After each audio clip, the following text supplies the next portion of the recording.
Now let's go to the US, where the race to be the Democrats' presidential candidate has come down to two old white millionaires, one who is a socialist and one who doesn't really know what day it is most of the time.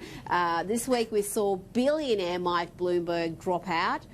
This could possibly be the moment where Bloomberg's campaign was dead and buried. She was really mean to Mini Mike, I'll tell you, the way she treated her. He didn't know what hit him. He's going, oh, get me off of this stage. Get me off! Get me off of this stage! Oh, his comedic timing is flawless. You've got to say, the man's funny. And also, there was this footage of some finger-licking work from Mike Bloomberg that has not gone down well in the current environment. Look at that. He's just all fingers, and he's putting food back after touching it, licking his fingers and then touching the other food containers. It's just all gross. Are you surprised at all, Michael Carr-Gregg, at how little success this man had? He spent over 500 million. There's estimates of 700 million, and really he didn't have any sort of a chance, and that's why he's dropped out and backed Biden. The great Graham Richardson always says the mob will figure you out, correct? And I think the mob figured this guy out. I mean, you can't buy your way into power, clearly.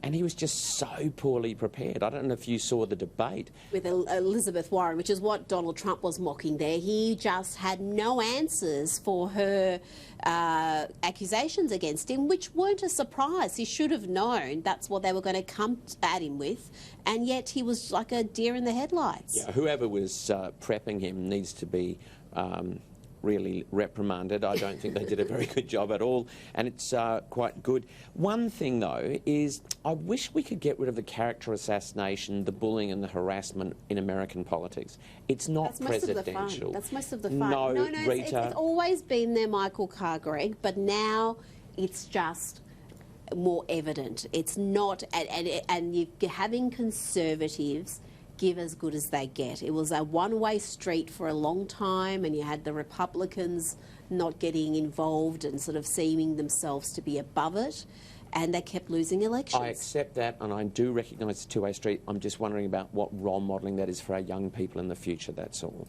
Oh, come on. What about an intellectual debate? Well, you can have both. You can actually debate ideas and also poke a little fun and mock your opponents. And sometimes, I don't know about you, Corinne, but some ideas are so crazy that mockery is really all they deserve. Yeah, absolutely. I think it's brilliant. I love watching Trump when he's at his comedic best. It's just such good viewing, isn't it? And he really gives, you know, we look at the comedy shows, Saturday Night Live, like SNL, really try, but when Trump's on fire, he wipes the floor with them. His comic timing is great, and I think in that context, it's pretty harmless. I don't think anyone's going to be offended by that, and it gets a huge reaction. Well, yes, and you know, he's a master. I don't know if he's got people helping him, Michael, but he's a master at picking nicknames for people that stick. Really, well, I wouldn't say nasty, but mocking nicknames like Pocahontas. Well, that one was brilliant. Yep. He recognised before everyone else that she was fake. She was pretending to be American Indian, and she wasn't. And in the end, she had a DNA test and then proved to everybody that she wasn't and had to apologise. Now, talking about Pocahontas, overnight, the media's favourite candidate, Elizabeth Warren, did drop out of the race. But just let's have a quick look at some of the adoring coverage she has got in recent months. Let's start this from the New Yorker. Front runner, not anymore. Then we had Time magazine. I have a plan for that. I think there's a couple of Time magazine's covers. Rolling Stone even got involved and had a Who's Afraid of Elizabeth Warren? Well, nobody. And Time again, they had her always just glowing, the rise and resilience of Elizabeth Warren. And The Nation, I think we've got one from them, a fighter from within. Look at her there.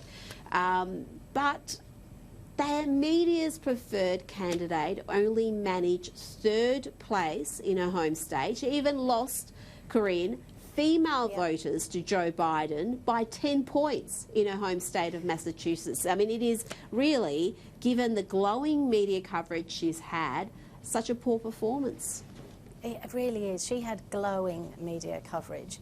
And yet again, we see that these people have learnt nothing from the whole experience with Hillary Clinton. You know, now there's cries that it was all sexism, and of course it's, you know, it's misogyny, and of course, but you know, they're not supporting the women. You know, sort of social media has been literally burst into flames with cries of sexism at that point. She had fantastic media coverage.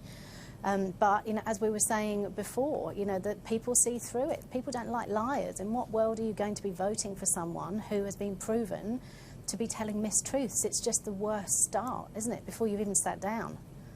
Yeah, well, it wasn't just the whole fake Native American heritage. She's been caught out lying on about a number of things a number of times, which I guess if you're a veteran politician, it shouldn't be surprising. But pretending to be Native American is a pretty bad, I would have thought, lie. Corinne touched on something there about the commentary now. I've seen so much from many in the media saying that this is just further proof that we are inherently sexist, that she was the most talented candidate and she has to step down because two white men are the ones that are preferred by the electorate. Do you see this as a sign of systematic racism within the community, sexism within the community, or were there other reasons why she has failed? No, I don't see it as sexism at all. She's called that card. I don't know if you saw the clip today where she's saying, and I've got more to say about that. Well, you've lost. What you need to do is just retire quietly and accept the fact that you weren't good enough. It's got nothing to do with gender. She even told mistruths about why she got fired from a particular job. Do you remember that? The pregnancy. So, you know, again, the mob figured her out real quick, and I don't think it's got anything to do with it. Wouldn't it be great if you got someone like Condoleeza Rice, who is an outstanding woman, but she's an outstanding person. It doesn't matter that she's black, it doesn't matter that she's a great pianist.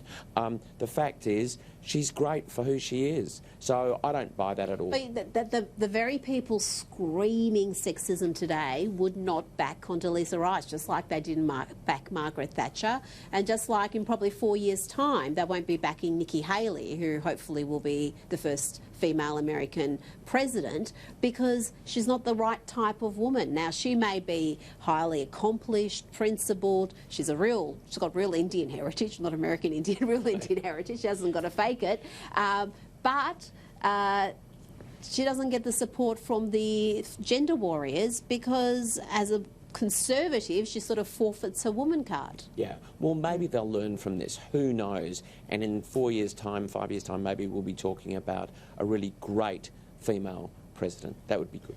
That would, yeah, and I would love to see it too. I would love to see. Well, no, if I was a betting person, and I'm not, I would put some early money on Nikki Haley. I think she'll one day be president.